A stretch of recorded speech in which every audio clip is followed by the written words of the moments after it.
When I first sat down to revisit London Has Fallen, 2016, it was not simply the experience of another action sequel that passed before my eyes, but rather a wave of memories, recollections of earlier conversations I had with friends about the fragility of cities we take for granted, the notion that landmarks and monuments could be reduced to rubble in the span of minutes. I remember walking once through London streets on a cold evening, the glow of Westminster against the mist, and it felt eternal, unshakable. Yet watching this film, with its bold explosions and sweeping destruction, I was struck by how cinema takes that sense of permanence and rips it apart to remind us how delicate even our most revered structures really are. In that way, I saw the story as more than a straightforward action tale. It was a mirror for the kind of anxieties that people quietly carry about the vulnerability of their world in uncertain times. The film's very premise revolves around a sudden collapse of an ordered city, and in it I found echoes of my own fears and imaginations. Those late-night thoughts about what it would mean if the rhythm of everyday life was brutally interrupted by chaos descending from the skies. I must admit that the film is loud, relentless, and sometimes brash, but I could not help being caught in its momentum. There is something hypnotic about the orchestration catastrophe on such a grand scale. I felt myself both unsettled and oddly fascinated, as though watching a carefully choreographed dance where every step is destruction, and yet in its destruction lies a strange aesthetic. It made me reflect on how we, as people, are drawn to stories where cities are threatened, where heroes run through smoke and debris, where we can almost smell the ashes. Part of me recognizes this attraction as a safe way of engaging with fear, of rehearsing calamity within protective walls of narrative. Another part of me remembers the real-world news footage of cities under siege, where the spectacle is no longer entertaining but heartbreaking. In this contrast, the film reminded me of how cinema blurs lines between imagination and reality, using shock as both a thrill and a warning. As I let the story unfold, I noticed how it builds tension by drawing upon the vulnerability of leaders and nations.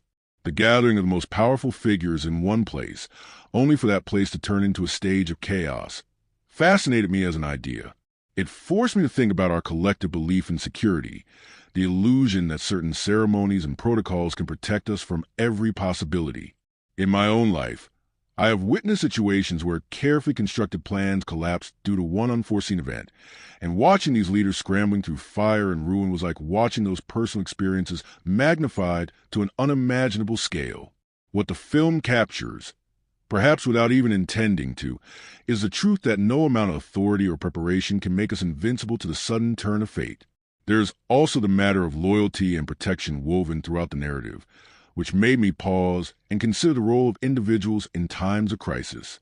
The central figure's fierce dedication to guarding his charge resonated with me in a surprisingly personal way. I thought of moments when I had stood by those I care for, not in life or death circumstances, but in difficult times where my presence mattered. Seeing that loyalty played out with such intensity on screen reminded me that the scale may differ, but the essence of devotion is the same whether in the grand halls of power or in the quiet corners of private life. The way the film pairs violent spectacle with this very human instinct to shield another from harm added depth to what otherwise might seem like a sequence of explosions. As I reflected further, I realized that much of the film's impact lies in how it reshapes familiar images. The landmarks of London are not just architecture. They are cultural symbols that many of us have either visited or admired from afar in photographs and stories. To watch them fall, even in fictional form, is to watch part of our shared imagination collapse. I found myself strangely unsettled when certain monuments crumbled, as though a piece of my own memory was being erased. And then I thought about how storytellers understand the emotional tether we have to iconic places, and how they use it to heighten the sense of danger and loss. It is not the nameless buildings that haunt us, but the ones that carry centuries of meaning. In that way, the destruction of the film is less about the physical and more about the symbolic, a stripping away of what we thought unshakable. The film also touched me with its sense of urgency. The pace is relentless, and it mimics the way real emergencies can engulf us before we can even comprehend what is happening. I recall a time when a sudden accident shook my family, and how in those first moments everything blurred into a rush of decisions, alarms, and instincts. The characters in this narrative embody that same urgency, and while the circumstances are dramatized, The emotional undercurrent of confusion and rapid choices rang true to me. It reminded me that life rarely gives us the luxury of calm deliberation when the ground suddenly gives way beneath us. Another layer that captured my attention was the theme of resilience. Resilience of individuals, of nations, of systems. As the smoke cleared in certain scenes, I could not help but think about how people rebuild after devastation. In history, cities have fallen and risen countless times, and the cycle continues because human beings refuse to surrender to despair. The film, though built upon spectacle, inadvertently stirs this reflection, that what makes us endure is not the strength of stone walls, but the will to begin again. I found comfort in that thought, even as the fictional world before me burned. As I sat with all these impressions, I realized that my connection to the story was not about the precision of its plot or the credibility of its politics, but rather the way it made me feel the fragility of what we often consider permanent. I was moved to appreciate the ordinary stability of my own days, the quiet morning routines, the unbroken flow of street traffic, the steady hum of life unthreatened. Watching a city fall on screen sharpened my gratitude for cities that still stand and for the invisible forces that allow them to function. It also stirred in me the awareness that nothing is beyond the reach of change, and that perhaps it is in this recognition that we learn to value more deeply what we have. By the time the opening arc of the story had set its stage, I was already swept into an emotional dialogue with it, where explosions and betrayals became metaphors for the fragility and resilience I see all around me. It was more than a film at that point. It was a reminder, whispered through fire and smoke, of how delicate our world is, and how desperately we cling to each other when it shakes. The first half of the story unfolds with a rhythm that is both calculated and sudden, a weaving of small moments of calm that are quickly shattered by chaos. And as I watched it, I felt a strange sensation of anticipation building like a low hum inside me. The setup is deceptively simple at first. There is a quiet tone of ordinary days, routines playing out in offices, conversations held behind polished desks, the reassurance of protocol. But beneath it all lies the shadow of what is about to come, a reminder that in fiction, as in life, disaster often creeps in at the very moments when people convince themselves they are safest. I felt that deeply, because I too have known those strange days when morning begins with laughter, only to collapse by evening into silence and shock, and the film captured that sense of deceptive calmness all too well. The gathering of world leaders in one city carries a weight that goes beyond politics.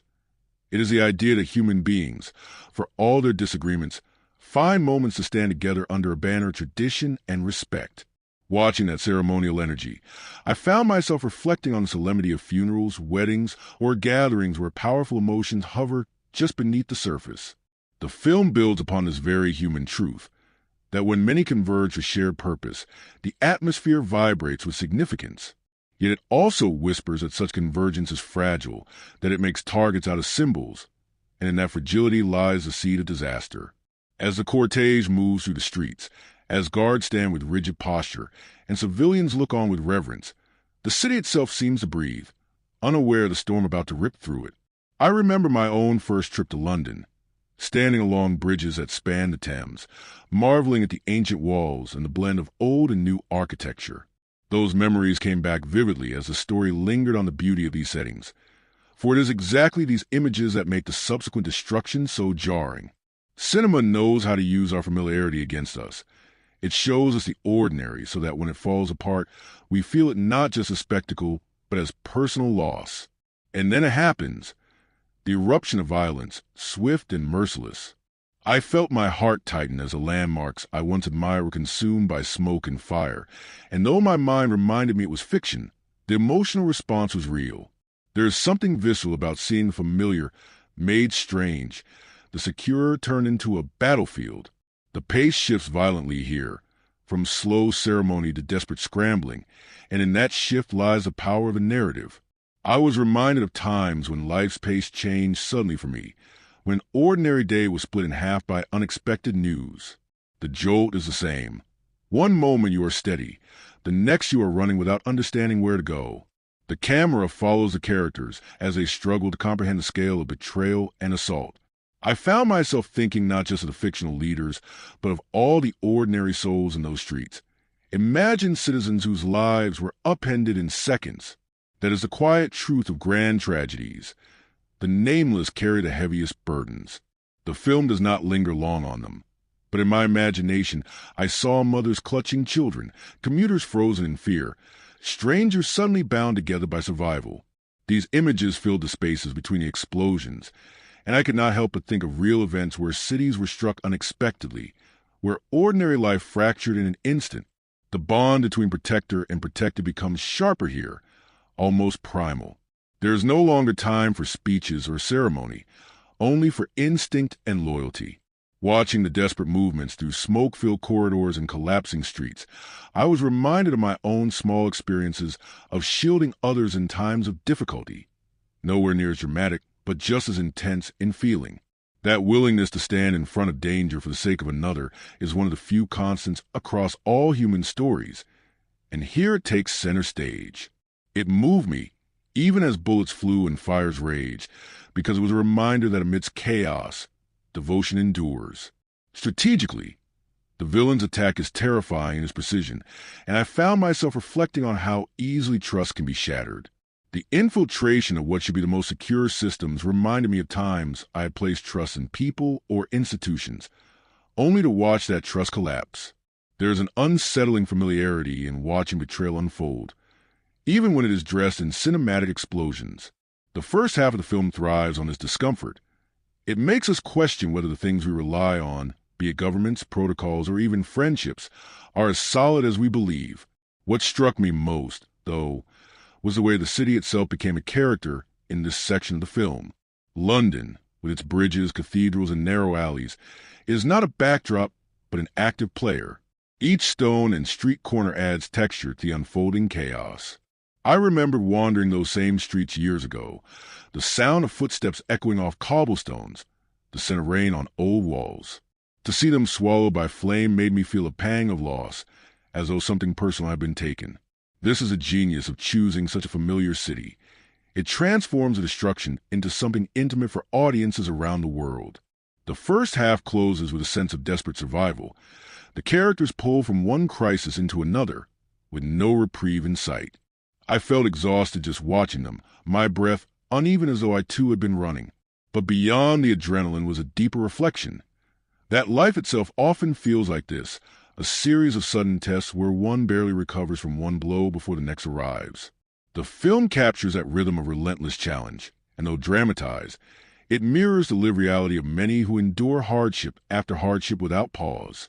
In these opening movements, the story establishes its grip firmly, not merely with spectacle, but with emotional undercurrents that resonate beyond the screen.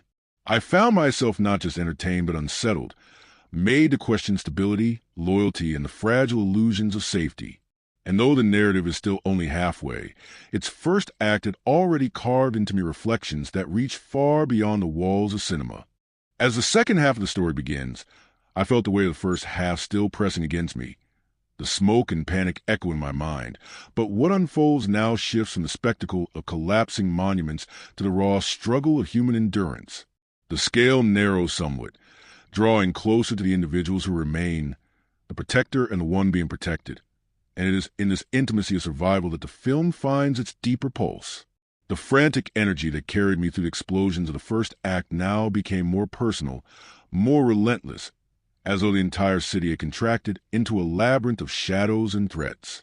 Watching it, I was reminded of those nights in my own life when everything felt like a tunnel, when danger or stress seemed to press in from all sides, and every choice carried the weight of survival. The pursuit that dominates this portion of the story is both physical and psychological. Enemies appear not only on rooftops and alleyways, but also in imagination, for in such chaos every corner feels treacherous. I found myself tightening my fists as the chase scenes unfolded, not simply because of the gunfire and collisions, but because of the sensation of being hunted. It drew me back to memories of being cornered by difficulties that seemed to anticipate every move I made, of being trapped in cycles where each attempt to escape led me into another snare. The film externalizes this feeling with bullets and blades, but the essence of entrapment is universal, and it resonated strongly within me. The bond between the characters deepens here, for in the heart of peril, trust becomes both weapon and shield. The protector's fierce determination felt almost mythic, and it reminded me of ancient tales where guardians stood between kings and assassins, legends where loyalty was tested in fire. I thought of my own relationships, those rare moments when someone placed their safety in my hands, or when I placed mine in another's. That vulnerability, the admission that one cannot survive alone, is perhaps one of the most powerful currents of the story. Amidst the roars of collapsing structures and the rattle of machine guns, this quiet thread of loyalty is what gave the film its soul. As the narrative pressed forward, betrayals revealed themselves, the hidden hands behind the destruction slowly emerging into the light. It was not the surprises themselves that struck me most, but a reminder that chaos is rarely without orchestration. In my own life, I have seen how the calamities that appear sudden often have long roots, hidden plots of cause and effect that only later make themselves known. Watching the characters realize that the devastation around them was not random, but meticulously planned brought me back to the awareness that even the storms we face are often the culmination of unseen winds gathering over time. The action sequences here grow darker, more claustrophobic. The camera lingers in tight corridors, shadowed stairways, and dimly lit rooms, and I could almost feel the suffocation of being trapped within a city that had become a maze of hostility. It reminded me of those moments when life itself feels like a siege, when no road appears safe, and even escape routes turn into dead ends. Yet, within this pressure, I saw resilience shine. The characters pushed forward, step by step, breath by breath, teaching me again that sometimes survival is not about winning grand battles, but about refusing to stop moving even when every step feels like it might be your last. Then comes the turn, the retaliation, the gathering of strength not only to flee but to fight back. I felt my chest rise as the film shifted into this rhythm, for it mirrored the cycles of life I have experienced. The moment when fear and flight give way to defiance. I have known struggles where I spent days or months merely enduring, until one day I felt something shift inside me, a refusal to be only hunted. That moment of reversal, when the protector becomes the aggressor, when hiding gives way to confronting, stirred something deep within me. It is a reminder that even when pressed into corners, human beings are not defined solely by flight. They carry within them the ember of resistance. The climax builds with intensity, and I found myself almost trembling as the stakes rose. There is something archetypal in watching Protector move through a gauntlet of enemies to shield what matters most. I thought of myths, of heroes battling through impossible odds to preserve the fragile flame of life or honor. But what struck me most was not the choreography of violence, but the insistence on perseverance. Even as the city groaned under its wounds, even as betrayal and death shadowed every step, the characters pressed onward, embodying that truth I hold dear, that endurance itself can be a form of victory. And when the confrontation reaches its peak, when the villain's plans teeter on collapse, I felt a mix of relief and reflection. Relief that the tide had turned, but reflection on the cost that had been paid. Cities rebuilt and stories are easy, but in life I have seen how scars remain long after battles end. The film hints at this, the recognition that though the leaders may be saved, though the immediate danger may be vanquished, the memory of destruction cannot be erased. It lingers, like the echo of trauma in the hearts of those who lived through it. Watching that, I thought of people I have known who survived disasters, whose lives continued but whose eyes always carried shadows of what they had seen. The final moments of the second half carry a bittersweet weight. Victory is achieved, yet the city remains scarred, the people forever altered. I sat with that feeling long after the screen faded. The recognition that triumph does not restore the world to what was before. It only prevents further loss. That realization made me think of the fragile victories in my own life, the times when I managed to hold on through storms. Yes, I survived, but survival never brings back the innocence that was lost. It only allows us to move forward with the burden of memory, perhaps stronger but never the same. In the end, the second half of the story is not simply about battles fought and villains defeated. It is about the persistence of loyalty, the endurance of human will, and the inevitability of scars. As I watched the characters step out from smoke into the faint glimmer of dawn, I felt within myself a strange mixture of heaviness and gratitude. Heaviness for the suffering endured, gratitude for the resilience revealed. And I realized that this, perhaps, is a quiet truth the film whispers beneath its loud explosions, that though cities may fall and power may falter, the human spirit, bound by loyalty and sharpened by survival, continues forward into whatever tomorrow waits. When I turn my attention to the characters in the story, I realize that the explosions and collapsing monuments that filled so much of the screen were only half the tale. The other half lay in the faces, the words unspoken, the fierce gestures of protection, and the quiet shadows of fear that passed across those who survived. Characters are often the pulse through which an action film breathes, and here I found them etched in sharper lines precisely because of the chaos around them. In the middle of fire and betrayal, they reveal what human beings hold dear, what they fear most, and what drives them to endure.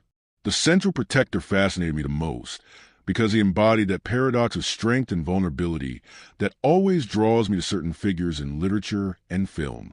He is clearly skilled, disciplined, almost sculpted for crisis, and yet his true strength lies not in his fist or his aim, but in his loyalty. As I watched him drag the one entrusted to him through the labyrinth of smoke and gunfire, I thought of the archetype of the guardian. Figures like Gilgamesh's companion Enkidu or the warriors who stood beside kings in medieval chronicles. They were men of action, yes, but their stories endure because their loyalty spoke louder than their weapons. That was what I saw here. Not just a bodyguard, but a symbol of devotion, and in that devotion, I felt a stirring reminder how much of human history has depended on the willingness of a few to stand between danger and the vulnerable. And then there is the figure of the one being protected, the leader who embodies the weight of a nation. What struck me here was not his authority or power, but rather his sudden helplessness. I remember watching certain scenes and being surprised by how fragile he seemed when stripped of ceremony and guards. It made me think of how easily we forget that those we place on pedestals are still human, with lungs that gasp and eyes that flicker with fear. In my own life, I have sometimes elevated people to heights of almost mythic importance, only to be startled later by their humanness, their weaknesses. The film captured this dissonance powerfully, reminding me that leadership does not erase vulnerability. In fact, it magnifies it, for the fall of such a figure can unravel countless lives around them. The antagonists, too, carry weight in this story. Their ruthlessness was chilling, but what struck me most was the way they personified betrayal. They were not shadows from faraway lands, but figures who had studied the systems, infiltrated the networks, and turned trust into a weapon. Watching them, I felt echoes of those times when I was betrayed not by strangers, but by those who had been close enough to know my weak points. That sting is sharper, for it reminds us that danger often wears a familiar face. In the villain's precision, I saw the embodiment of that truth, and it unsettled me. Yet I also recognized how essential they were, for they forced the other characters to reveal their resilience and courage. Without such darkness pressing in, the light of loyalty and endurance would never have shone so brightly. Among the secondary figures, the other leaders, the allies caught in the firestorm, I saw fragments of humanity reflected back at me. Some rose with courage, others faltered in fear, and together they painted a mosaic of how people respond differently to crisis. I thought of moments in my life when groups I was part of faced challenges. Some clung together, others abandoned hope, a few surprised me with hidden strength. The film's ensemble captured that spectrum. Even the fleeting shots of terrified aides or soldiers carried meaning for me, because they reminded me that behind every grand narrative lie countless small stories, each person fighting their own battle to survive. What stood out most in character analysis, though, was the theme of transformation. None of them emerged from the ordeal unchanged.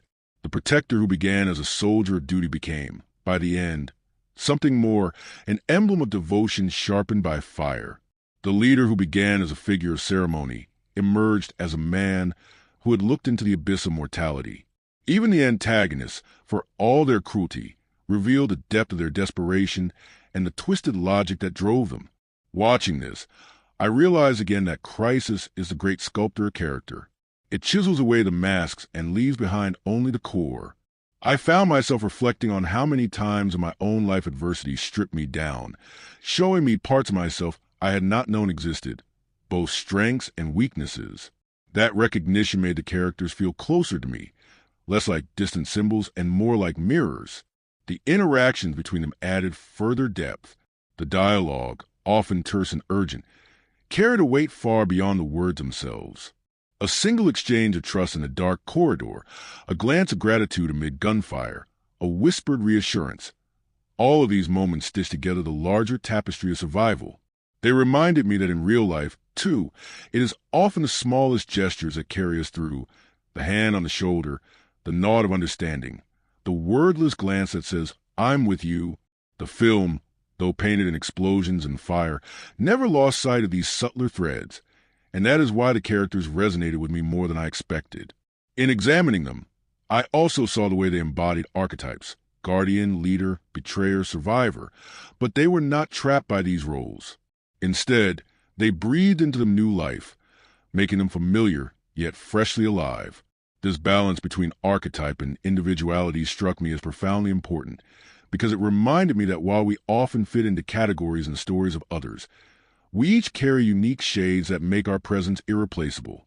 By the end of my reflection on the characters, I found myself less concerned with the plausibility of their decisions and more concerned with the truths they revealed. Loyalty, vulnerability, betrayal, transformation. These are not confined to the world of cinema. They live in our everyday lives. And as I watched these figures move across the ruined city, I recognized that what made their story compelling was not just the spectacle of survival, but the way it echoed the survival we all enact daily in quieter, subtler battles.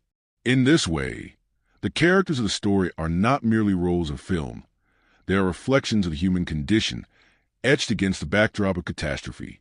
They reminded me that in the end, no matter how many monuments fall, what endures and what defines us are the choices we make, the loyalties we honor, and the courage we find when the world shakes beneath our feet.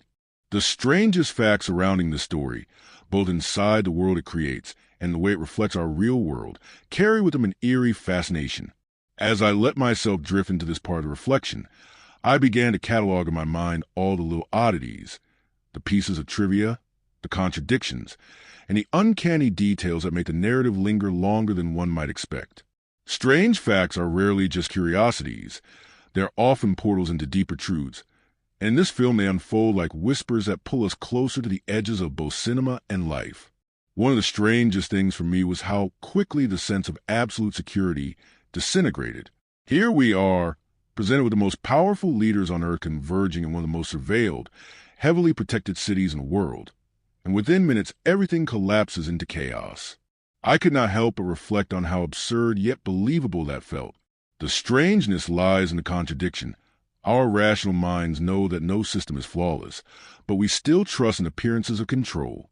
I remember standing once outside a government building where guards stood with rifles, and I thought to myself how untouchable the place seemed. Yet a part of me knew, in the quiet honesty of my thoughts, that no wall is unbreakable. This paradox, that absolute security is always an illusion, is one of the strangest yet truest facts the film thrusts in our faces. Another oddity that struck me is how disaster in fiction seems to always find the perfect timing. The attack occurs at the precise moment when the world's most powerful are gathered, when symbols are most vulnerable. It is a pattern in many stories. But when I thought about it deeper, I realized life often echoes this strangeness. I have known days when calamity struck not during emptiness, but during gatherings, when the weight of coincidence made the event feel almost scripted. It is unsettling to acknowledge, but it feels as though crises often wait for the moment of maximum visibility. That strange rhythm of fate, the way disaster chooses its timing, haunted me as I watched. A stranger fact still lies in how familiar landmarks become targets not simply because of their strategic importance, but because of their symbolic value. To watch bridges, cathedrals, and government halls torn apart is not simply to watch buildings fall, but to watch meaning collapse. And that is what I found so peculiar. The attackers in the story are not merely aiming at lives, but at identity. They want to erase what people hold sacred, and in doing so they reveal one of the strangest truths about conflict. It is often less about territory than it is about imagination. To destroy a symbol is to wound the soul of a people. I found myself reflecting on how in history, invaders often burned libraries, toppled statues, desecrated temples, not for practical advantage, but to scar memory. That strangeness is alive in this film, and it unsettled me. The film also presents strange juxtapositions of intimacy and enormity. While cities crumble, the focus sometimes narrows to a single whispered word, a fleeting glance, a hand gripping another in reassurance. I found that odd, but also deeply moving, amidst the grandest destruction, the most lasting images are personal. It made me think of how in real catastrophes, survivors do not recall the overall scale, but rather the small acts that carried them through. The neighbor who helped them up, the stranger who shared water, the touch that reminded them they were not alone. The strange fact is that even in stories of global collapse, what resonates most are the tiny fragments of humanity. Another strange element I noted was the transformation of the city into both stage and character. London, ancient and modern, proud and fragile, becomes alive in the narrative. It shifts from a bustling capital into a battlefield, and in that shift it gains a voice of its own. I remember once wandering through those streets at dawn when they were empty, and they felt eerie, as if the city itself was whispering secrets. Watching the film, I felt that same odd sensation, that the stones, the bridges, the river, all had become characters in their own right. It was strange to feel sympathy for a city, as though it were flesh rather than stone, but I did, on a more subtle level. There is a strangeness in how the film portrays loyalty under fire. The protector, for all his training and ferocity, is still moved by simple devotion. And I found myself thinking about how peculiar it is that human beings are wired to place others before themselves in moments of extremity. Evolution might tell us to preserve ourselves, yet in practice we often leap into danger for another. That contradiction, the irrationality of sacrifice, is one of the strangest and most beautiful aspects of our species, and this story highlighted it in flames and smoke. There are also strange echoes of reality woven through the fiction. As I watched, I thought of how real leaders have often been threatened, how real cities have crumbled, and how the thin veil between fiction and truth is sometimes terrifyingly transparent. It is odd how a film can feel prophetic, even when created as entertainment. I recalled times when news headlines mirrored films I had watched years earlier, and the strangeness of déjà vu flooded me. That sensation hovered over me during this film as well, the sense that the imagined destruction was only a heartbeat away from possible reality. One detail that I found especially peculiar is the almost mythic quality of the survival itself. The odds are stacked impossibly high, and yet step by step, through instinct and stubbornness, the central figures endure. I thought about this paradox. We know that in reality, survival against such odds is rare, yet we still crave these tales. Perhaps the strangeness lies in our hunger for hope, even when reason suggests despair. It reminded me of times in my own life when I faced what felt like impossible walls, yet somehow I found myself on the other side. The fact that we survive at all in some of our darkest moments is one of the strangest truths of existence, and the story amplified that. Even stranger, perhaps, is the way destruction becomes almost aesthetic. The explosions are terrifying, yet part of me felt an odd awe at their choreography. I reflected on how strange it is that human beings can find beauty even in depictions of ruin. This duality unsettled me. The recognition that art can transform horror into spectacle, and that we willingly consume it. It made me wonder about the line between empathy and entertainment, and how strange it is that we can hold both responses at once. By the time I reached the end of my meditation on the strangest facts, I realized that they were not merely trivia, but signposts pointing to the deeper paradoxes of human life. Security is never absolute. Disaster often chooses the worst timing. Symbols carry more weight than walls. Loyalty defies logic, and beauty sometimes hides within horror. These are the strange truths the film illuminated for me, and they lingered long after the credits rolled. And perhaps the strangest fact of all is that amidst all the noise, what I carried with me was not the spectacle, but the quiet recognition of fragility and endurance. That duality, that we are both breakable and unbreakable at once, remains the most uncanny and haunting truth of all. As I entered the space of critical perspectives, I realized that this story, which on its surface is framed as an adrenaline-fueled action spectacle, carries within it layers of interpretation that ripple far beyond the screen. Critics of all kinds, academic, cultural, casual viewers, have approached it with different eyes, some dazzled by its scale, others troubled by its undertones, and many caught between admiration and unease. For me, reflecting on these perspectives was like standing before a mirror that fractured into many panes, each showing a slightly different reflection of the same face. The events that shape the movie are not just explosions and rescues, but symbolic gestures, cultural commentaries, and moments that resonate in the climate of their time. One of the first critical observations that surface in my mind is the political subtext that runs through the narrative. A film where the Western world, embodied in its leaders and institutions, is suddenly besieged by a meticulously orchestrated attack invites questions about cultural anxieties. Critics have often noted how such stories are reflections of geopolitical fears, and as I watched, I too sensed how the film was not only about London, but about a wider unease in the global imagination. In an era where terrorism, asymmetric warfare, and questions of security dominated headlines, the movie became a canvas for those fears. It is difficult not to see the critical perspective that this film feeds into the discourse of us versus them, presenting the West as beleaguered and besieged, and the enemy as shadowy, relentless, and utterly destructive. Whether one accepts or rejects this framing, it is undeniable that the movie embodies it, and it stirred in me a discomfort about how cinema both mirrors and shapes our perceptions of real-world conflicts. Another critical perspective emerges in the way the film handles destruction. There is awe in the spectacle, but also unease in how it commodifies ruin. Critics have pointed out that while audiences gasp at landmarks crumbling, they also cheer at the resilience of protagonists, creating a strange balance between mourning and thrill. I felt this too, that dissonance of being simultaneously horrified and entertained. It made me think of Susan Sontag's reflections on images of suffering, how representations of disaster can both awaken empathy and risk dulling it through repetition.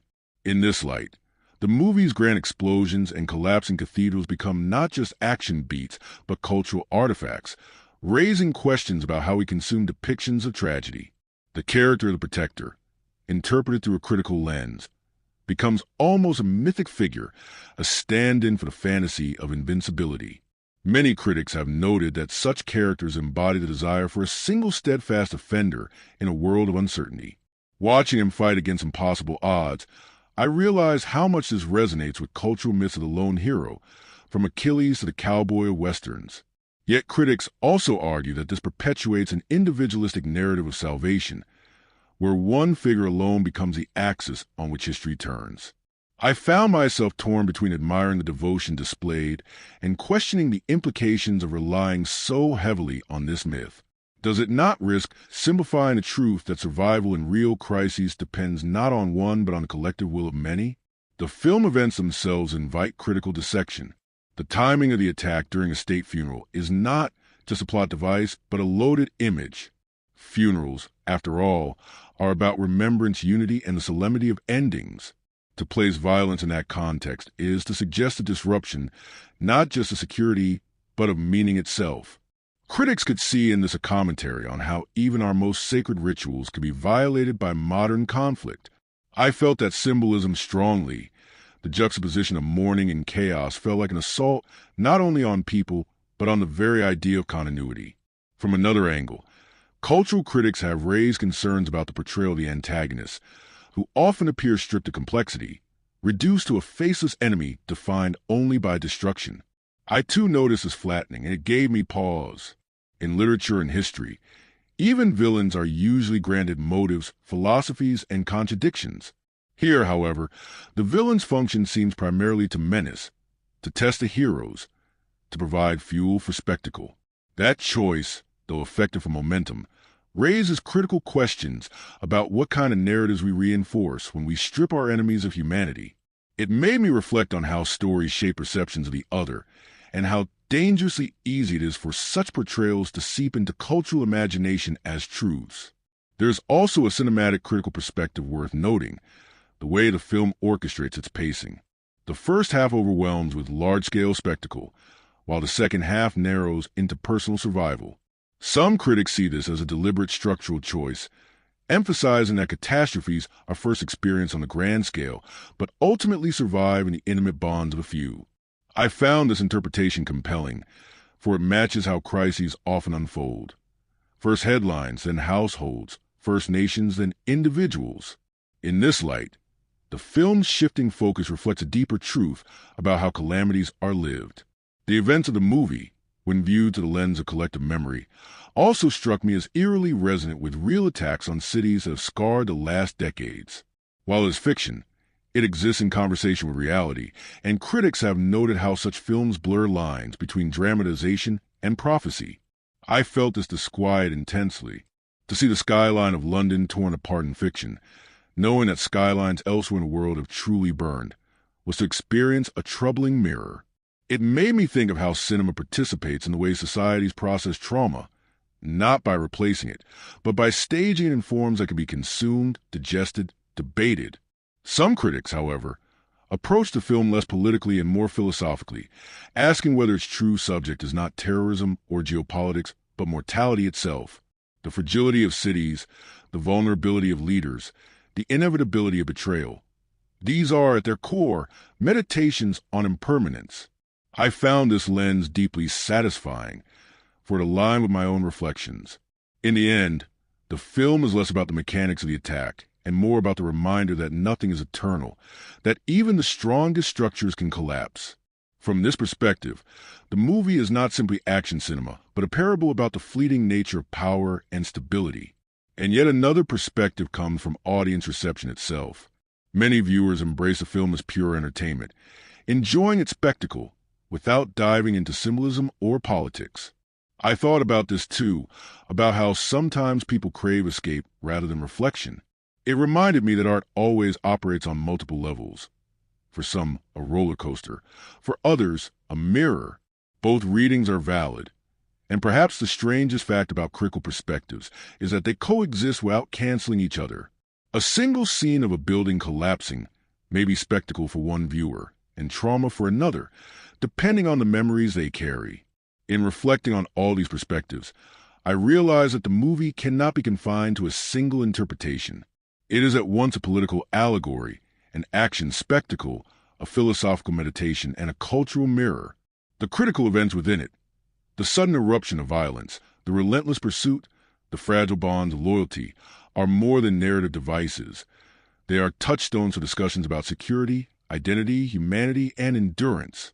By the time I finished sifting through these perspectives, I felt a deepened respect for the strange power of cinema, to entertain, to unsettle, to reflect, and to distort. London's fall in the story is not just about a city under siege. It is about how we interpret that siege, what fears we project onto it, and what truths we extract from its embers. And in that multiplicity of meanings lies the true richness of the film. Not in its explosions, but in the echoes those explosions leave in the mind long after the screen has gone dark. When I turned my attention to production of this film, I found myself fascinated by the hidden world behind the screen, the long chain of decisions, challenges, and curiosities that made it possible for such chaos to appear so vividly in front of us.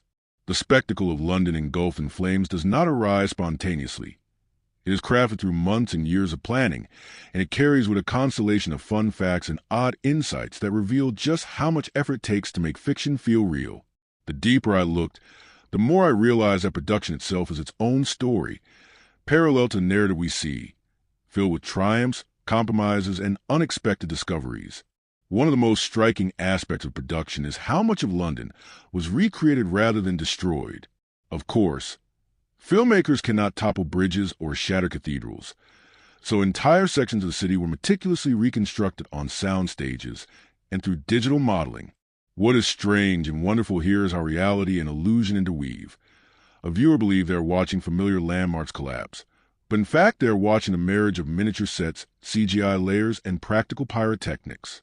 I found this profoundly interesting because it reminded me that cinema is always a negotiation between truth and invention. It is almost like a magician's trick, but the trick itself is worthy of admiration. A fun fact tied to this is how the filmmakers relied on real urban photography and mapping to make their recreations accurate. Crew members walked the streets, capturing the textures of walls, the precise details of lampposts, even the coloration of London's cloudy skies, all to ensure that when those streets were digitally blown apart, audiences would not doubt their authenticity. I thought about how strange it is that so much labor goes into reproducing the ordinary, only to immediately destroy it. It is like a sculptor carefully carving a beautiful statue, not to display it, but to smash it in front of a crowd. Yet that is the art of action cinema, and there is something both absurd and brilliant about it. The production also faced the challenge of staging large-scale sequences involving world leaders and military forces, And for this, they combined international crews and resources.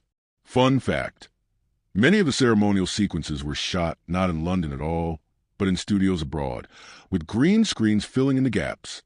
Extras were dressed in uniforms with painstaking attention to accuracy, and consultants advised on protocol, so that the film's early scenes of ceremony felt believable. This amused me, because it showed again how cinema thrives on contrast, the appearance of authenticity built from fragments of illusion.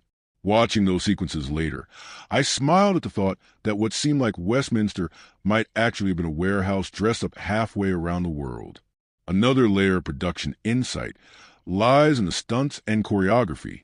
The relentless action required performers to engage in dangerous, high-speed sequences, often blending stunt doubles and the actors themselves. Fun fact: some of the actors insisted on performing their own stunts for key moments, wanting to lend authenticity to close-up shots. That decision meant countless hours of training, bruises, and rehearsals. I reflected on how much devotion goes unseen in such films, how actors and stunt teams put their bodies on line to give us fleeting moments of thrill. The strangeness lies in the disproportion, months of sweat and risk for a shot that lasts only seconds on screen. Yet, that is what makes those seconds feel real. The sound design, too, carries interesting production stories. Many of the explosions we hear are not recordings of actual demolitions, but carefully laid effects. Gunfire merged with firecrackers, collapsing stone blended with broken glass, and the roar of jets combined with low cello notes. This fascinated me, because it showed how much of cinema's impact lies in the unseen artistry of sound engineers. Fun fact: in some sequences, even the echoes of footsteps were artificially created to capture the sense of urgency in narrow corridors. I thought of how often in life we take sound for granted, not realizing that in film it is one of the strongest conveyors of emotion. There is also a fun irony in how action scenes often require long stretches of stillness during filming. I read that many of the most chaotic sequences were in fact filmed in silence, with actors running through smoke without a single real explosion around them, the detonations added later in post-production. It made me laugh to imagine the absurdity.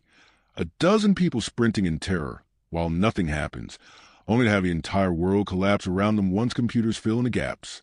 That paradox, chaos built from silence, felt almost poetic.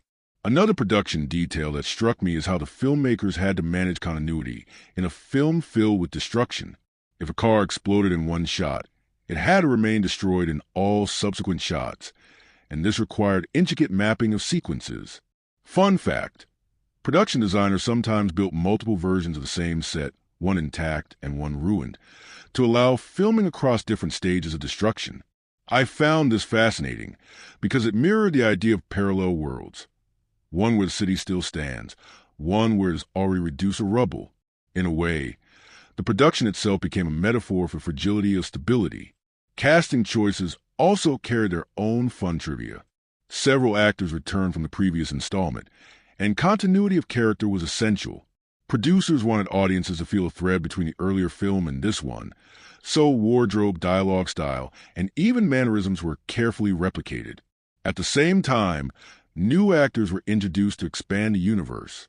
Fun fact: some roles were cast at the last minute, requiring actors to dive into intense shooting schedules with little preparation time.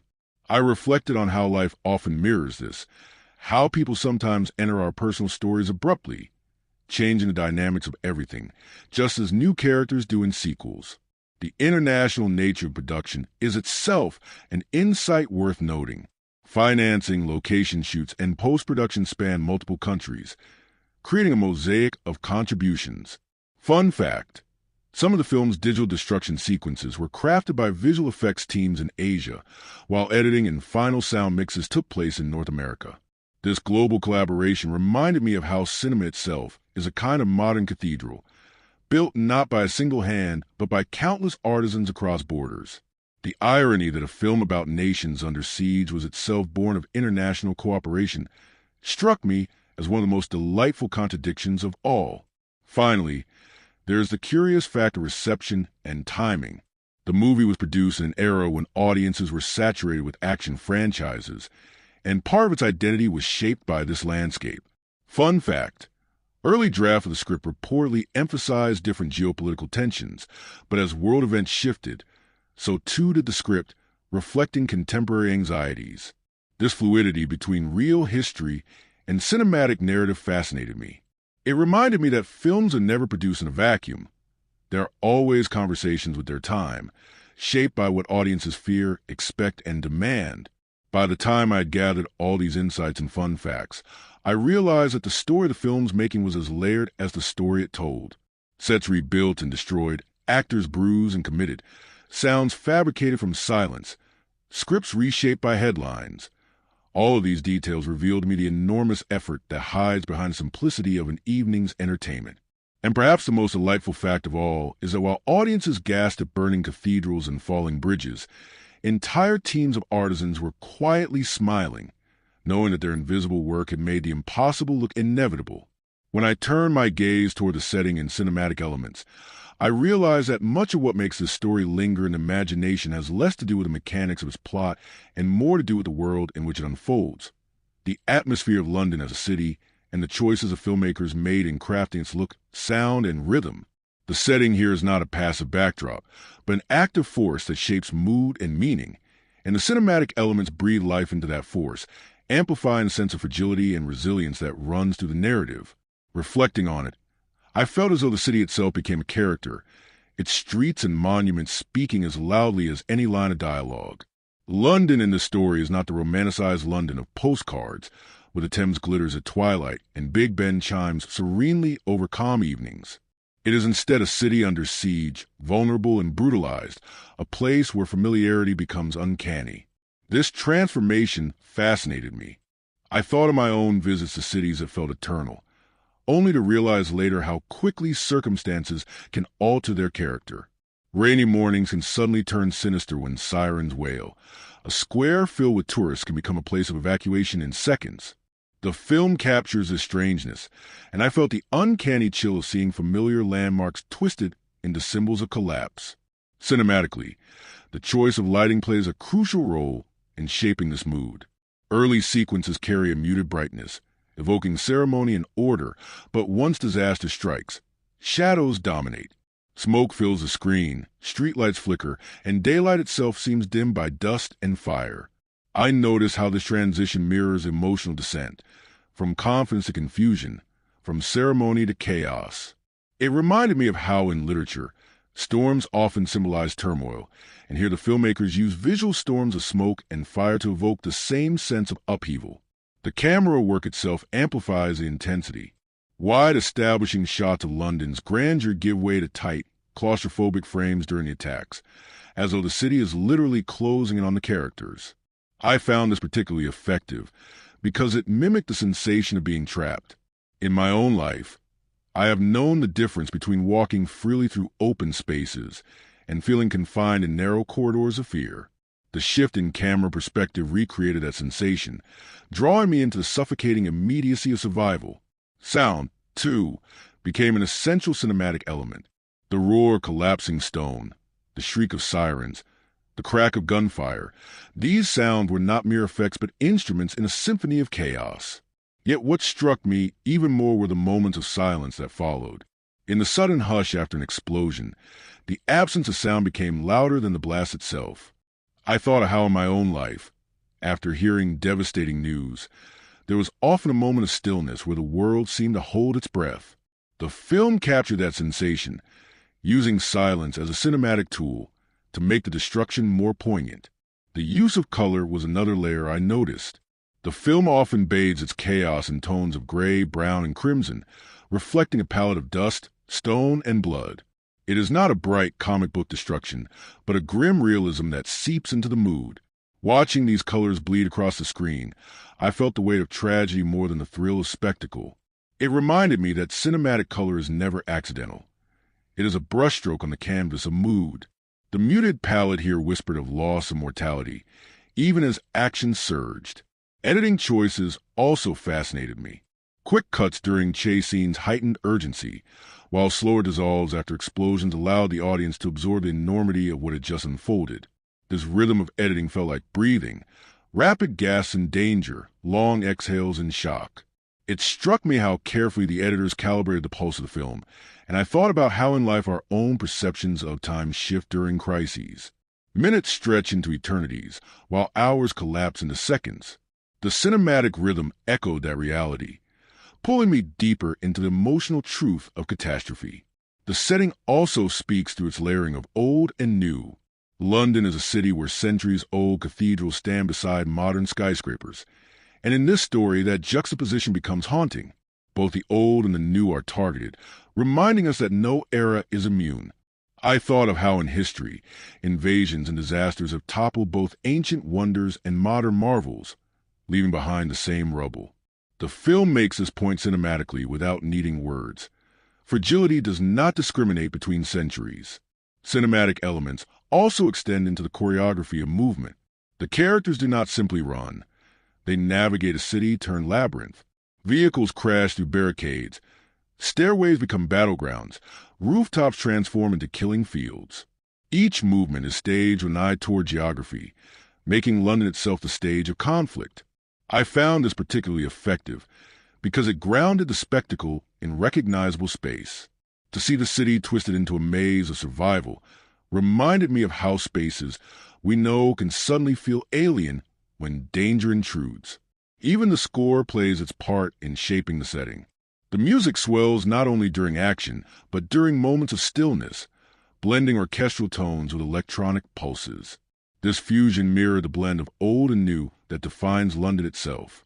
I thought about how music in film is not just accompaniment but atmosphere, and here it wrapped the setting in tension, making even familiar streets throb with unease. What fascinated me most, though, was how all these elements, lighting, sound, editing, color, score, combined to make the setting feel alive. London became not just a backdrop for human conflict, but a body that was itself wounded, groaning under fire, suffocating in smoke. As I watched, I felt an odd sympathy for the city, as though it were a living creature struggling to survive. That anthropomorphic connection may seem strange, but it made the narrative resonate more deeply for me. It reminded me of times when I felt connected to places, houses, streets, even landscapes, that seemed to carry emotion as though they were companions.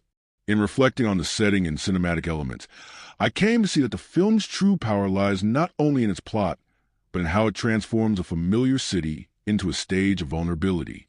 It is through these elements that the emotional weight is conveyed, the fragility of stability, the terror of collapse, the endurance of loyalty. The city becomes both battlefield and metaphor, and the cinematic craft makes that metaphor feel visceral. By the end, I realized that the setting was not simply London, but the universal truth of all cities, all homes, all sanctuaries, that they are fragile, that they can fall, and that what makes them endure is not stone or steel, but the human will to rebuild.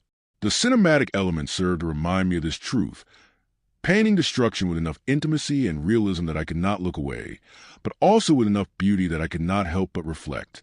Behind the curtain of what we see on screen lies a world of tireless effort, compromise, and ingenuity. And when I thought about the behind-the-scenes journey of this film, I realized that the chaos and destruction that appears so seamless to us is actually the outcome of countless invisible choices. Behind-the-scenes insights often fascinate me more than the story itself, because they reveal the humanity of the process, the sweat, laughter, accidents, and quiet victories that stitch the illusion together.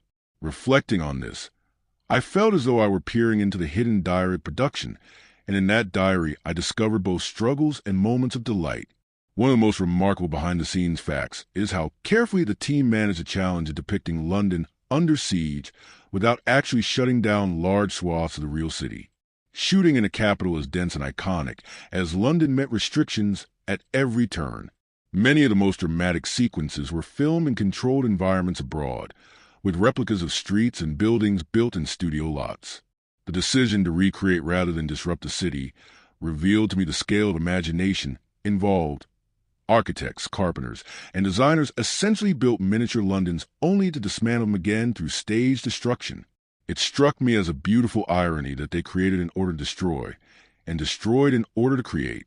Actors often shared anecdotes about how strange it felt to run through smoke-filled corridors while surrounded not by real ruins, but by plywood structures and green screens. What they later saw on the screen with digital fire and collapsing stone, bore little resemblance to what they had actually experienced during filming. This disconnect fascinated me.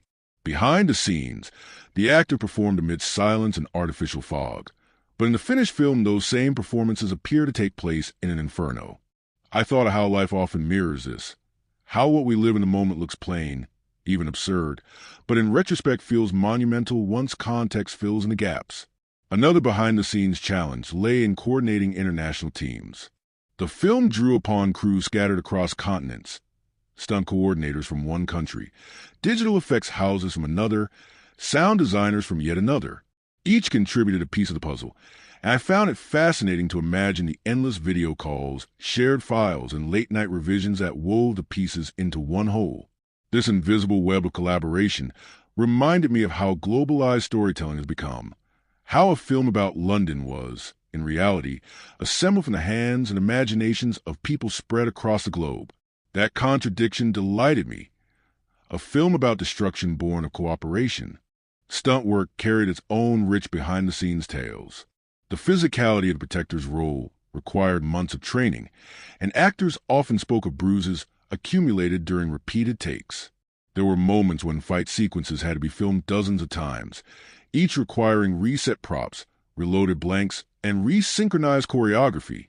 I imagine the exhaustion of crews repeating explosions in controlled conditions, cleaning debris only to scatter again, actors re-emerging through smoke time after time until the shot felt authentic.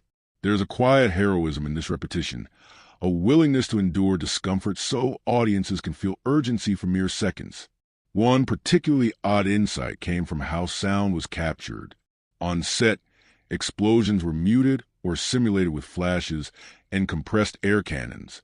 Real sound would have been unsafe and unusable.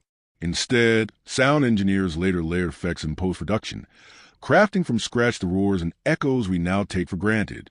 This meant that actors often performed in eerie quiet, their shouts and movements echoing in almost comedic stillness, only to be enveloped later in symphonies of destruction. I found this almost poetic.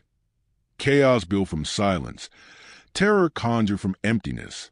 Behind the scenes, there were also logistical headaches.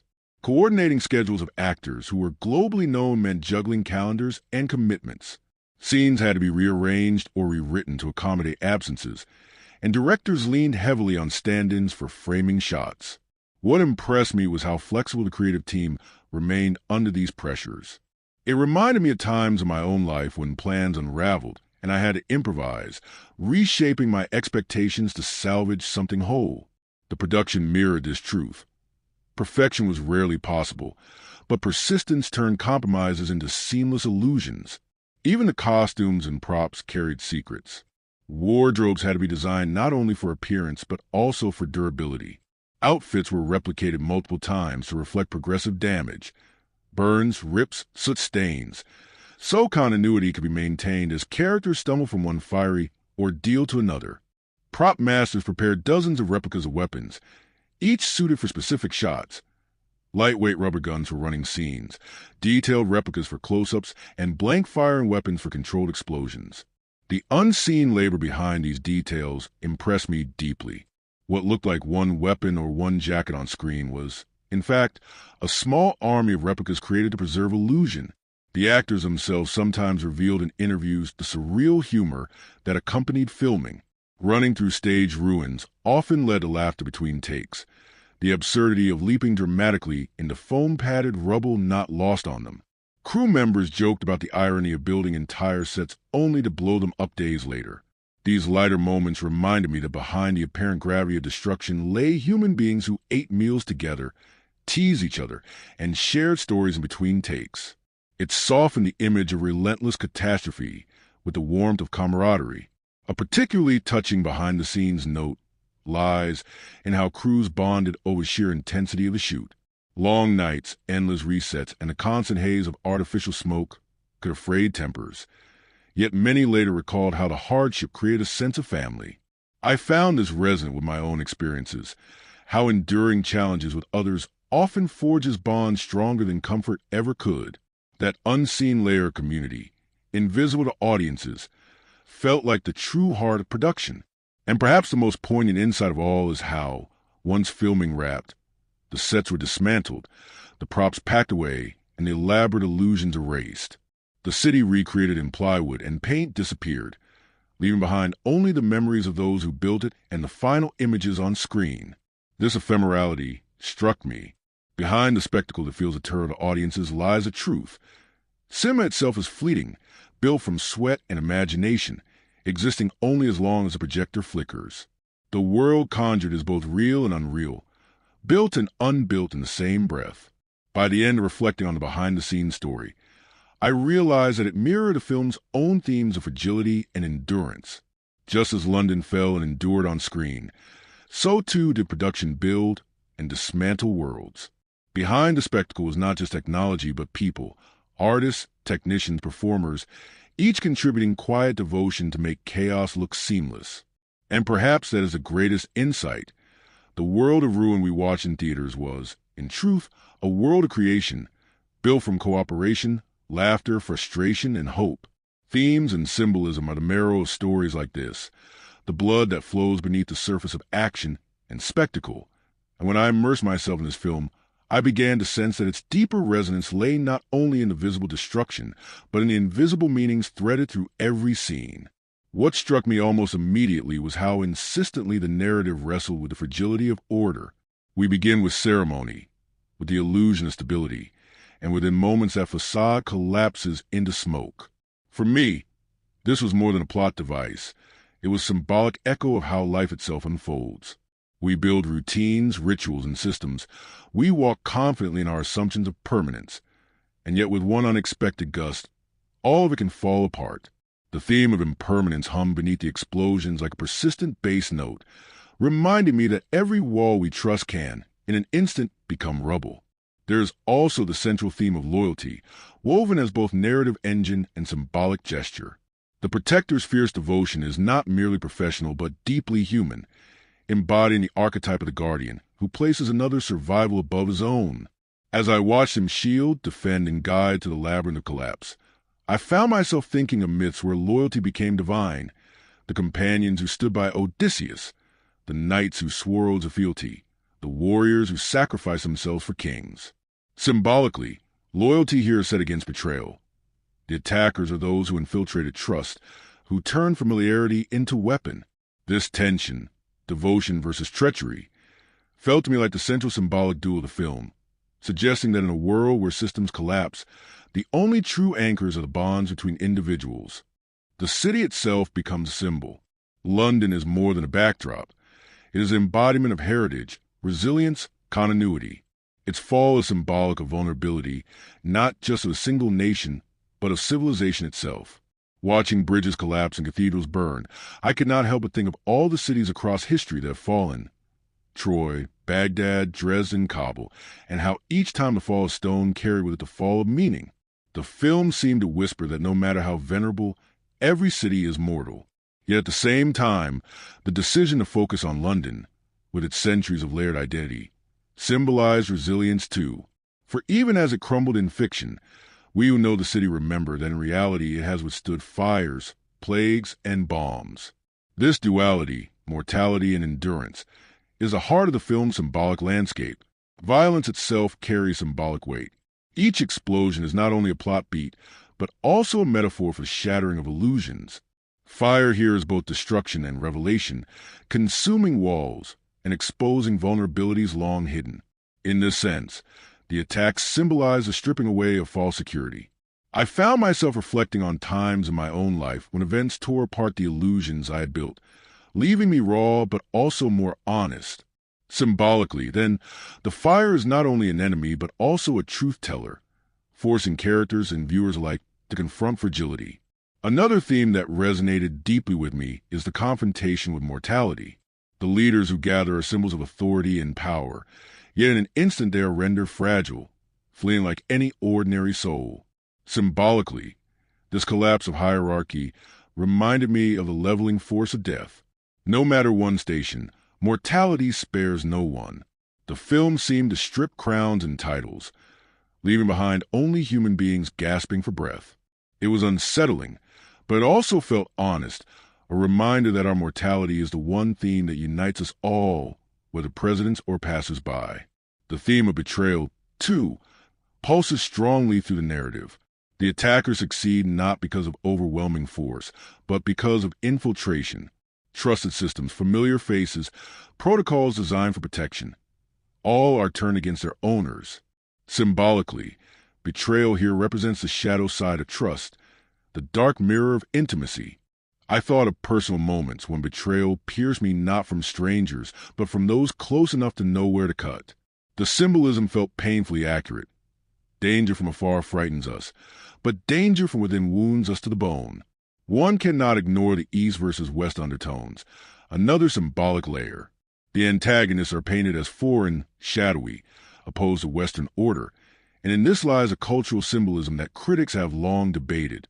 For me, it raised uncomfortable reflections about how cinema often encodes geopolitical anxieties. The destruction of London becomes not just a narrative but a symbolic stage for cultural clash. Whether one agrees with this portrayal or critiques it, its symbolism is potent. It embodies the fear of invasion, the vulnerability of the familiar to the foreign. I found myself uneasy with this, for symbolism can reinforce divisions as much as it can illuminate truths. Religious undertones also whisper through the narrative. The destruction of cathedrals, the violation of sacred ceremonies, the fire-consuming places of prayer, all carry symbolic resonance. It is not just the destruction of stone, but of sanctity. I was reminded of how, in history, conquerors burned temples not merely for strategic gain, but to declare the death of gods. Symbolically, the violation of the sacred here intensifies the theme of fragility. Even the spaces we believe to be eternal, protected by divinity, are vulnerable.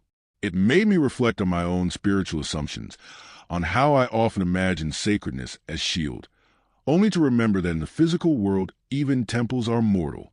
The archetype of the hero also pulses with symbolic energy.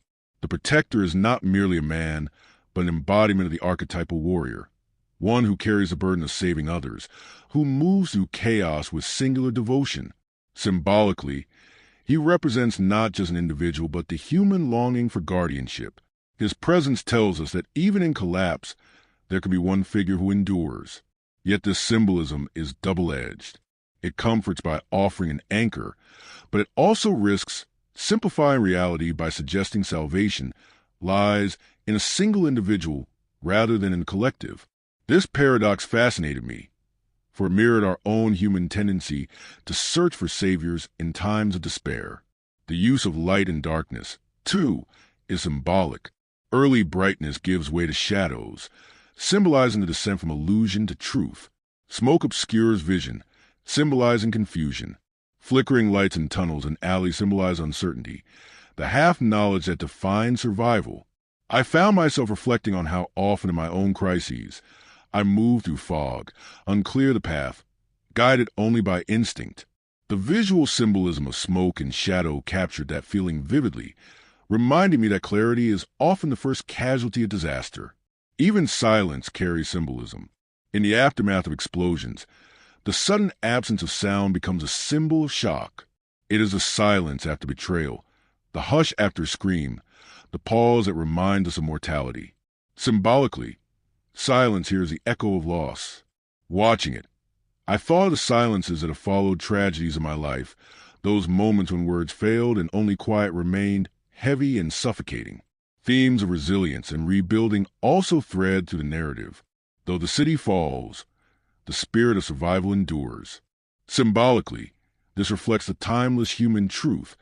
Civilizations fall, yet humanity rebuilds. I thought of how in history cities razed by fire later rose again, stronger or at least altered, and how this resilience is one of the defining themes of our species. The film seemed to gesture toward this cycle, reminding me that fragility and endurance are intertwined. Another symbolic element is the juxtaposition of intimacy and enormity. While the city crumbles, the narrative focuses on the bond between two individuals. Symbolically, this suggests that amidst catastrophe, what truly matters is not monuments but relationships. I found this profoundly moving, for it mirrored my own experiences of hardship. In moments when my world felt like it was collapsing, what sustained me were not structures or systems but the presence of loved ones. The film, through its symbolism, insists that devotion is more enduring than stone. The theme of illusion also fascinated me. Ceremonies of state, protocols of security, images of stability, all are illusions shattered in minutes. Symbolically, this reflects a larger truth that much of what we trust is theater. Nations project invincibility. Individuals wear masks of control, yet beneath lies fragility. The film strips these illusions bare, forcing characters and viewers alike to confront the nakedness of vulnerability. It reminded me of how often I have hidden behind routines or roles, only to have them collapse when tested, revealing a fragility I tried to deny. Even time itself becomes symbolic. The rapid pace of attacks, the frantic rush through streets, the race against deadlines, all symbolize the brevity of life. Time is compressed, reminding us that mortality does not wait. I found myself reflecting on how crises accelerate our perception of time, forcing decisions in moments, stripping away hesitation. Symbolically, the ticking clock becomes a heartbeat of mortality. By the end of my reflection, I realized that the film's themes and symbols converge into one haunting truth. Fragility and endurance are intertwined. Cities fall, leaders flee, trust collapses, yet loyalty endures, resilience rises, and meaning persists even in rubble. The fire symbolizes both destruction and revelation. The city symbolizes both mortality and resilience. Loyalty symbolizes both duty and love. It is this layering of opposites that gives a narrative its power. For me, the most enduring symbol of the story is not the collapsing cathedral or the burning bridge, but the image of one figure shielding another in the heart of chaos. That gesture, repeated in countless forms throughout human history, symbolizes a core of endurance, that in the end, what we protect is not monuments but each other. It is in that symbol that the story speaks beyond politics, beyond spectacle, into the timeless realm of human truth. When I began reflecting on the filmmaking techniques that shaped the story, I realized that much of its impact lies not only in what it tells, but in how it is told. The craft, the decisions, the technical sleight of hand that make a viewer feel the tremor of explosions or the claustrophobia of narrow escapes. To speak of filmmaking techniques here is to peel back the second skin of the film, to see how cinematography, editing, sound design, and choreography interlace with narrative to produce not just entertainment, but an experience of being thrust into calamity. And when one pairs these techniques with the realities of its box office journey, the story extends beyond the screen, revealing how audiences around the world engage with its spectacle, how critics debated its value, and how numbers reflected both fascination and fatigue. One of the most striking techniques is the camera's constant shifting between grandeur and intimacy. Wide shots of London's landmarks give us the scale of destruction, while sudden cuts to close-ups of faces remind us of the human stakes. This oscillation mirrors the rhythm of real crises. We perceive both the vast devastation and the intimate terror. I noticed how the filmmakers lingered on collapsing bridges or towers just long enough for viewers to gasp, then cut rapidly to the sweat on a brow, the panic in an eye, the shaking of a hand. That interplay is a technique of balance, spectacle tempered by humanity. Without it, the story would collapse into mere disaster porn. With it, it becomes a reflection of fragility. Lighting is another essential tool. The film deliberately begins in brightness, ceremonies bathed in solemn light, faces clear and proud. But as the attacks unfold, the palette darkens. Smoke and shadow envelop the screen, creating visual disorientation that mirrors the character's confusion. Cinematically, this shift is symbolic of descent. From light into darkness, from illusion into truth. I remembered moments in my own life when clarity gave way to fog, when situations once illuminated became murky, and the film's lighting techniques captured that sensation vividly. Editing choices amplify the sense of urgency.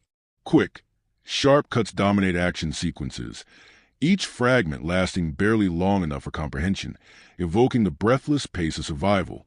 But after explosions or betrayals, the editing slows, dissolves linger, silence stretches, allowing the weight of loss to settle. This rhythm, rapid inhale, long exhale, becomes a film's heartbeat. I admire the technique, for it manipulated not just vision but physiology. I found myself breathing in sync with the edits, lungs tightening during chase scenes, loosening only when the screen finally stilled. Sound design, too, is a masterpiece of construction. Explosions rumble not only in the ears but in the chest, layered with sub-bass frequencies that make the theater itself tremble. Gunfire cracks with sharp metallic edges, while collapsing stone carries a low roar blended with human groans. Yet what I found most effective were the moments of silence. After chaos, sound drops away, leaving only the faint hiss of dust or the muffled thud of distant fire.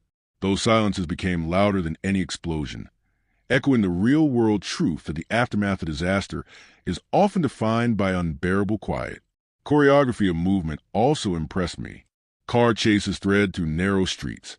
Fight sequences unfold in cramped hallways, and every gesture is mapped to emphasize claustrophobia. The technique here lies not in endless variety, but in containment, the sense that the city has become a trap. This mirrored my own reflections on fear. How crises shrink options, how escape routes close until one feels hunted in a maze. The filmmaker's technique of staging movement within confined, smoke-choked spaces captured this reality with unsettling precision. Special effects were another field of fascination. Landmarks crumbling before our eyes are, of course, illusions, but the blend of CGI with practical effects created a realism that left me unsettled. Fireballs were often real pyrotechnics, while digital layers expanded the destruction. The technique of hybrid effects, grounded practical stunts augmented by invisible digital touches, reminded me that cinema's magic lies in this marriage of truth and illusion. It is not enough to simulate. One must anchor the illusion in something tactile. That balance made the chaos convincing. Symbolic framing also emerged as a key technique. The protector is often shot slightly from below, accentuating his role as anchor, while the leader he protects is framed more vulnerably, often surrounded by shadows or obscured by debris. Villains are framed in silhouettes, faces half hidden, embodying the threat of the unseen.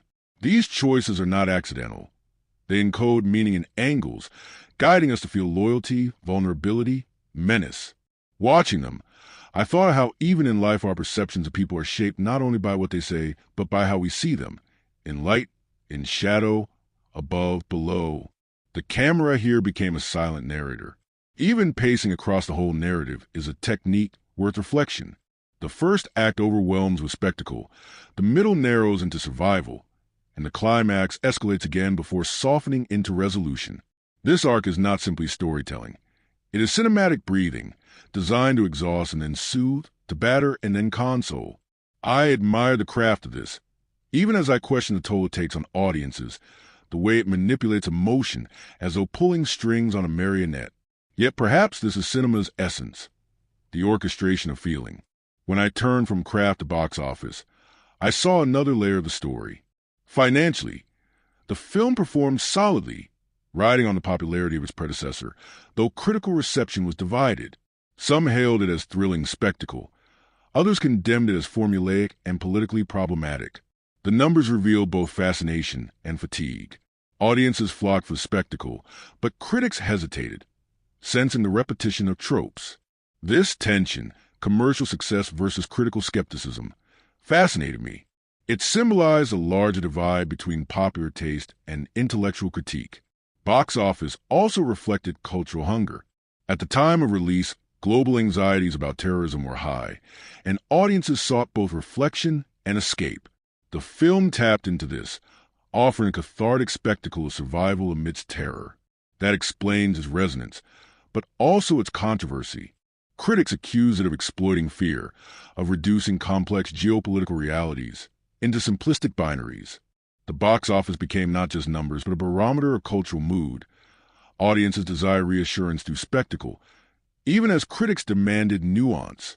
I found myself reflecting on the paradox of these numbers. A film that critics scorned still drew crowds, reminding me that stories serve different needs. Some seek intellectual reflection, others seek visceral release.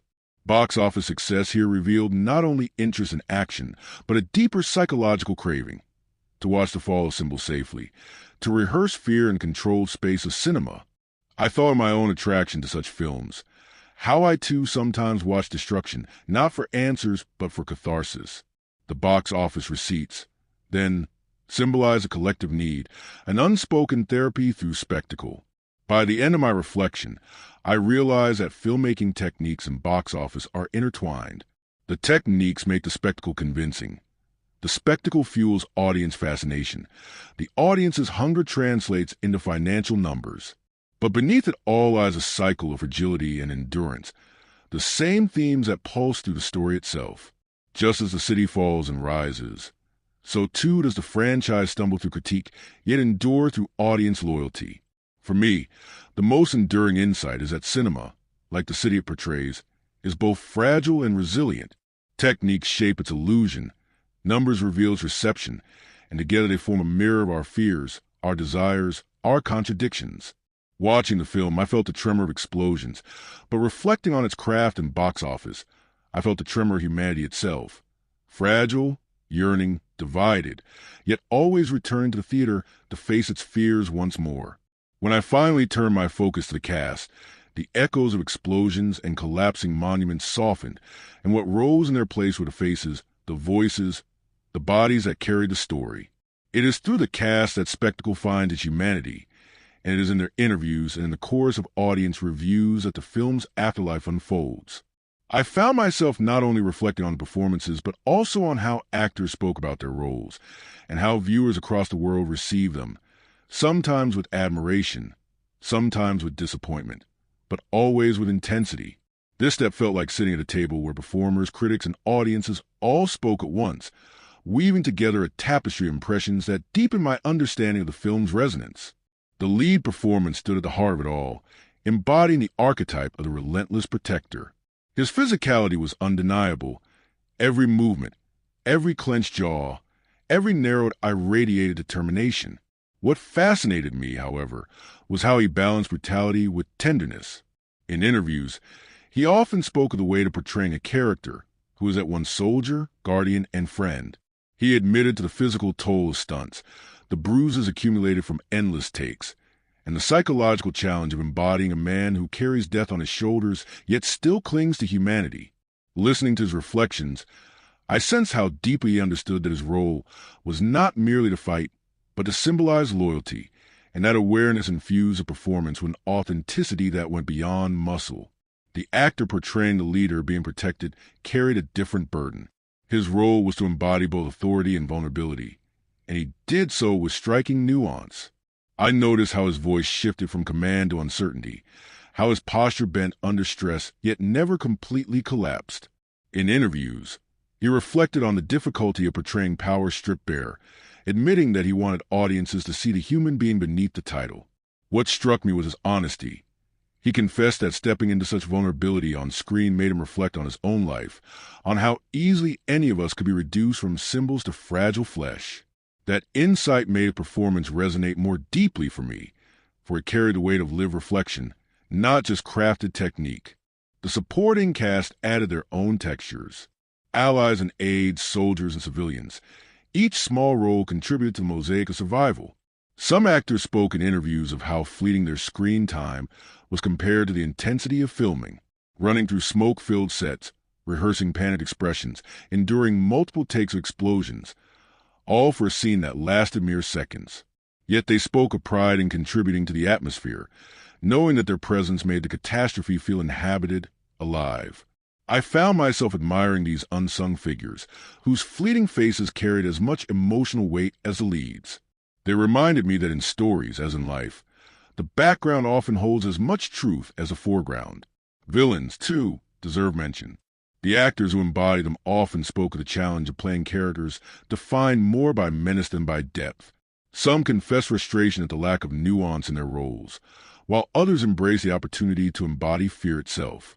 I reflected on their comments, realizing that even in such simplified portrayals, the actors still found ways to inject subtlety, through gestures, through tones of voice, through the smallest flicker of expression.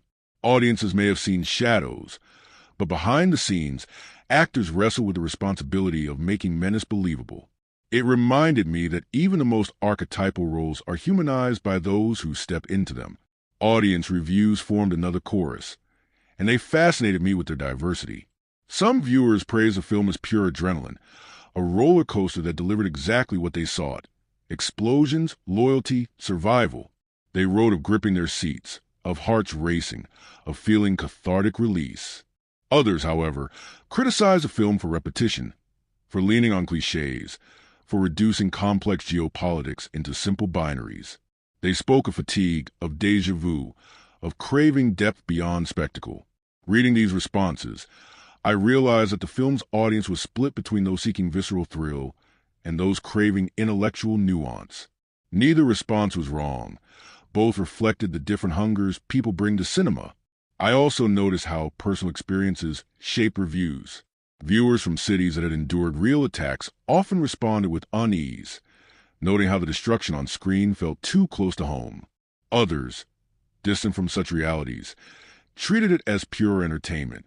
This divergence revealed to me the relativity of cinematic experience.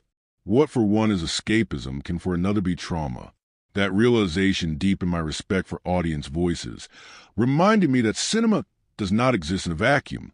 It reverberates through lived histories. In interviews, cast members often emphasized the camaraderie that carried them through filming. They spoke of long nights, laughter between takes, inside jokes that lightened the weight of staging endless catastrophe. One actor recalled how absurd it felt to sprint dramatically into foam-padded rubble, only to collapse in laughter once the camera stopped. These stories softened the gravity of the film, reminding me that behind every grim frame were human beings sharing meals, joking, enduring. I thought of my own experiences in difficult projects, how humor became survival, and I saw in their laughter the same resilience the film sought to portray. Box office success and audience reviews also intertwined with cast reflections. Some actors admitted pride in the film's global reach, while others confessed surprise at the criticism. A few even reflected on their personal discomfort with the political undertones, though they defended their choice to focus on character rather than ideology. I found this honesty refreshing, for it revealed the tension actors often face between artistic duty and cultural reception. By the end of my reflection, I realized that the cast, interviews, and audience reviews formed a triad of meaning. The cast brought humanity to spectacle. Their interviews revealed the vulnerability behind performance. The audience reviews exposed the fractures of reception.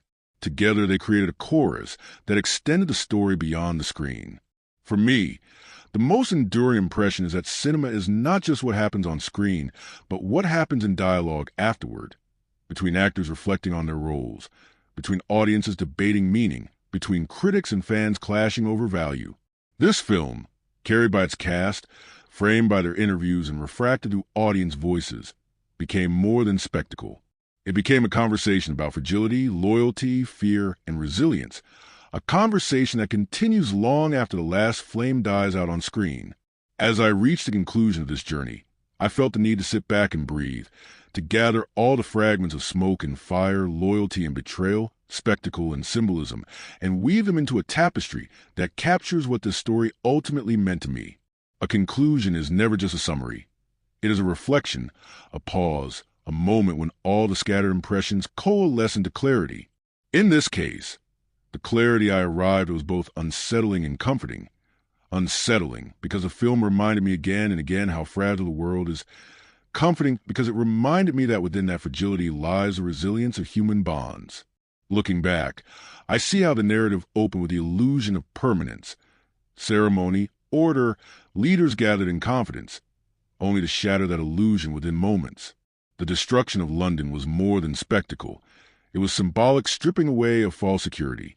Bridges fell, cathedrals burned, walls crumbled, and with them fell the comforting assumption that power protects, that rituals shield, that cities endure untouched. This theme of impermanence haunted every step of the story, whispering to me that nothing, however grand, is beyond collapse. And yet, within that collapse, what endured most powerfully was not stone but devotion. The fierce loyalty of one figure to another, the instinct to protect, the refusal to abandon. That devotion became the film's heartbeat, echoing louder than any explosion. I also see now how the city itself became both victim and symbol. London, ancient and proud, was reduced to rubble, yet in that very reduction it revealed the truth of all cities, that they are mortal, that they too can fall. And yet the symbolism extended beyond mortality, for London's fall also carried within it the suggestion of resilience. Cities have always risen after collapse, and though in fiction London burned, in reality it stands, scarred by history yet unbroken. This duality, mortality and endurance, was perhaps the film's deepest lesson for me. It taught me that fragility and resilience are not opposites but twins, inseparable, forever intertwined. I cannot forget, too, the theme of betrayal, which gave the story its sharpest sting. It was not brute force alone that toppled order, but infiltration, the turning of trust into weapon. That betrayal struck me as painfully true to life, for the deepest wounds I have known came not from strangers, but from those close enough to know my weak points. Symbolically, betrayal in this story revealed the shadow side of intimacy. It reminded me that the same trust that sustains us can also undo us. And yet, in contrast, loyalty stood unyielding, a flame that refused to be extinguished even in the darkest corridors of ruin. The archetype of the protector became, for me, the story's enduring symbol. He was not just a man, but the embodiment of the guardian myth, the one who shields others at the expense of himself. In him I saw not only an action hero, but also the timeless human longing for guardianship, for someone to stand between us and the abyss. That archetype comforted me even as it unsettled me, for it reminded me that in my own life, too, I often yearn for such figures, even as I know that true salvation lies not in one but in the collective. Cinematically, the techniques reinforce these themes. The lighting's descent from brightness to shadow, the editing's rhythm of panic and pause, the soundscape's alternation between thunder and silence, all mirror the truths of collapse and endurance. Even the color palette whispered of mortality, dust and blood dominating the screen. And when I pair these techniques with the film's box office journey, I see how spectacle and psychology intertwine. Audiences flocked not only for entertainment but for catharsis, to rehearse fear and safety, to face destruction from the comfort of theater seats. The numbers, like the explosions, told a story of human hunger for both thrill and reassurance. The cast, in their performances and their interviews, gave flesh to these themes. The protector carried devotion in every clenched jaw and narrowed eye. The leader embodied both power and fragility. Supporting roles gave texture to chaos, and even villains, stripped of nuance, carried menace that forced loyalty to shine brighter. Their interviews revealed the humanity behind the performance. The bruises, the laughter, the doubts, and their honesty deepened my respect. Audience reviews, meanwhile, revealed the film's dual reception. Some thrilled, some fatigued, some unsettled by its closeness to reality. Together, these voices formed a chorus that extended the story far beyond the screen. What I carry with me, after all this reflection, is a simple yet profound truth. The world is fragile, but within that fragility lies our greatest strength. Cities fall, leaders flee, systems collapse, illusions shatter. Yet loyalty endures, resilience rises, devotion shields, and meaning persists even in rubble. The most enduring image for me is not cathedrals crumbling or bridges collapsing, but one figure shielding another in the heart of chaos. That gesture symbolizes the essence of survival, that in the end, what we protect is not monuments, but each other. And so, as I close this reflection, I feel both sobered and grateful. Sobered by the reminder of impermanence, grateful for the reminder of resilience. This film, for all its noise and fire, whispered a quiet truth to me, that fragility and endurance are not enemies but companions, and that within our vulnerability lies the seed of our strength. Thank you, my dear literature-loving friends, for walking through this reflection with me. If you found meaning in these thoughts, if you felt the echoes of fragility and resilience stir within you, as they did within me, I invite you to like this video, to subscribe for more explorations of cinema's hidden truths, and to continue this journey with me as we uncover together the deeper currents flowing beneath the surface of film.